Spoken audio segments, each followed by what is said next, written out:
resort. Ozark Mountains. It's a resort. It is. That's right. And that's where they're going. And they get the treatment they need, and then they may fail, but they come. Robert Downey Jr., you see him, great actor, tremendous actor, Iron Man, made a great comeback.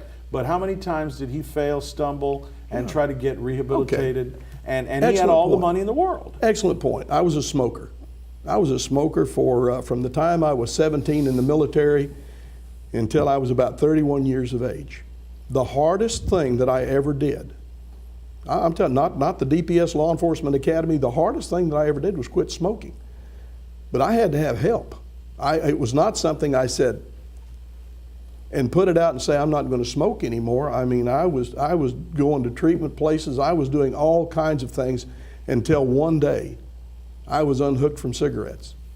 So if that happens to me with a cigarette, how in the world are we helping people on these other drugs? Well, it's not an illness. No, it's not an illness, but it is an addiction.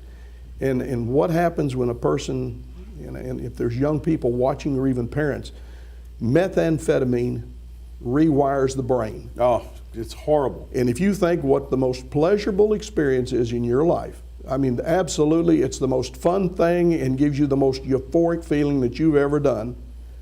Imagine what that is, and then say, though, if I take a hit of methamphetamine, it's going to be twice what I could ever imagine.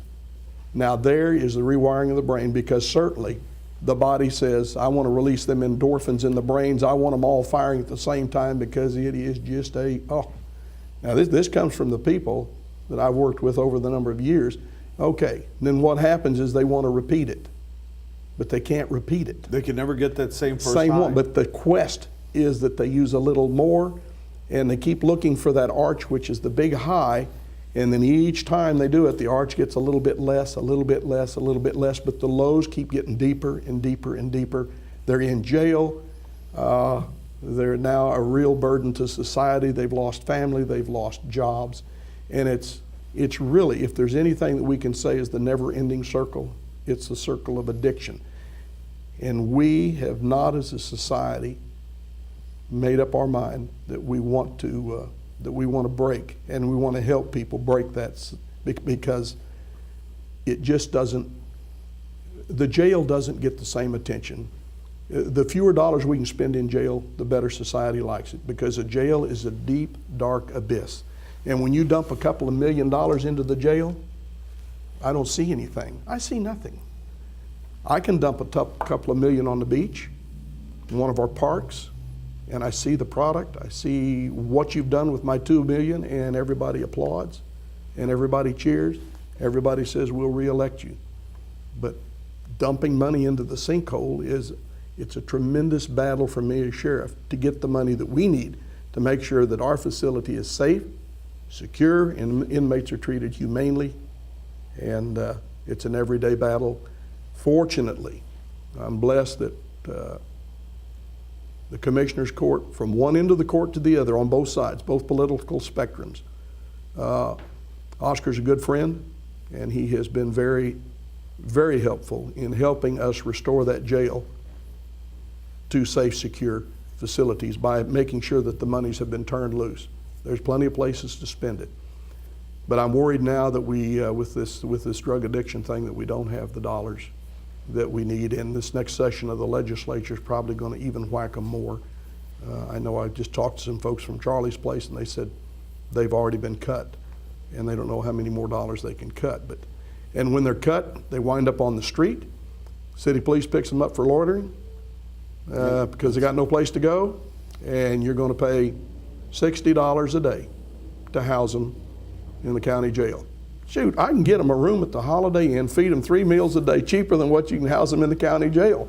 But that doesn't go over well when I tell people that, look, I'm overcrowded, I'm going to send a half a dozen down to Holiday Inn. And I bet you the viewers out there, let me tell you, they were expecting a sheriff to come out here and say, law and order, more bars, more jails. Yeah. That's what keeps my budget floating. That's what keeps people employed. But at the same time, you're bringing the humanistic side out, and I think that even if you're hard right-winger, you understand tax dollars, and you understand that you're paying out of your pocketbook, that somewhere, somehow, we're going to have to pay. When we come back, I'm going to talk about those taxpayers on either side. We're going to take a brief break.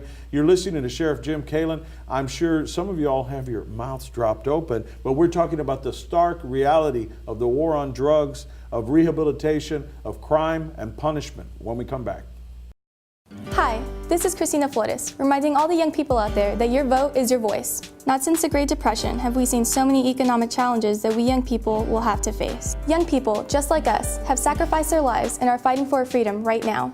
The time is now to get involved and register to vote. Remember that your vote matters, and how we get involved will impact us for the rest of our lives. Get out and vote. Attention Reglan users. Reglan, also known as metoclopramide, is a drug used to treat reflux and other stomach conditions. Reglan can be safe and effective for many, but it has also been linked to tardive dyskinesia, a severe neurological disorder. Symptoms can include abnormal movement of the tongue, face, arms, legs, and body, or abnormal muscular contractions. If you or someone you love has taken Reglan for 3 months or longer and suffered any of these symptoms, call attorney at law Joe Flores, 361-887-8670. And you're back after a brief break with us. Thanks for joining us. Joe Flores, your host. We're here with Nueces County Sheriff Jim Kaelin. Thanks for joining us once again, staying on with us. We were on a hot issue that I think we were going to transition into. We were talking about the war on drugs. 80% or more of the inmates are having issues with drugs and are drug related. You were talking about the solutions, and really I think a lot of people are going to be, they were expecting you to say build more bars, jails, more prisons, keep them in jail, but really the stark reality is whether you live on the island or whether you live in Bishop or whether you live in Driscoll or whether you live in Robstown or downtown, everybody's having to write a check every time we lock somebody up. And you said yourself, you could feed them and house them at a hotel cheaper than you do in the jail. Absolutely, you could.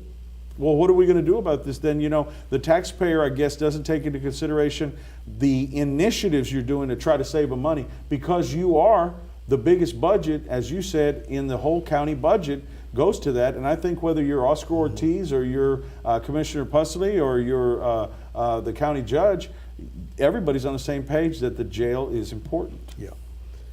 There are people who need to be in jail. I think that's a premise that we can all agree. The number is probably a whole lot less than the 900 people plus that I have currently locked up. But that's a society issue. You know, it's the thought for years has been build more jails, build more jails, and I need more jails. Now the county has done a lot of things to try to reduce the jail population. They've introduced a magistrate system into the county jail to get the people magistrated right away, to get a bond set right away, and even to take some simple pleas, depending on, you know, whether it's a felony or misdemeanor, and the process works. That's helped. But when we put people in jail for non-support, let me just use that. Now, I may, one of the judges may get upset with me for saying this, but you take a person who just won't pay child support, and we decide that we're going to cure the individual because we're going to lock them up. And it's punishment. It does nothing else but punish. First off, the child doesn't get any money from the father.